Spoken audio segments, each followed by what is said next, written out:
कौन है भाई? पता है जी मुसीबत। ये कौन है? कौन है? कौन है आप लोग?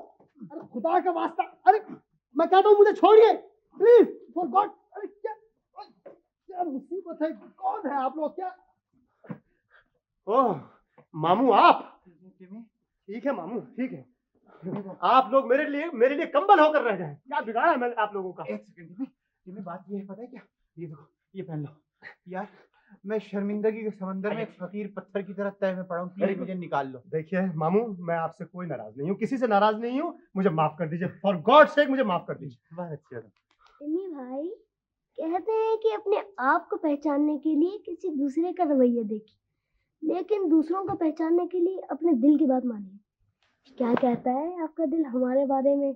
वही कहता है जो इसने देखा है। हाँ जी रेडी, कैमरा तैयार है। पोज बना लीजिए। जिमी, मैं बहुत शर्मिंदा हूँ, प्लीज मुझे माफ कर दो।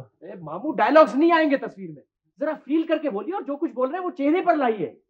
कहाँ से लाऊं चेहरे पर? ओहो मामू, एक्सप्रेशन लाइए चेहरे पर, खुशी के, गम के, रंज के, मोहब्बत के, रोइए, आंसू लाइए और ये सब कुछ जमा करके अपने फेस पे लेके आइए। मैं लेफ्ट मारूं?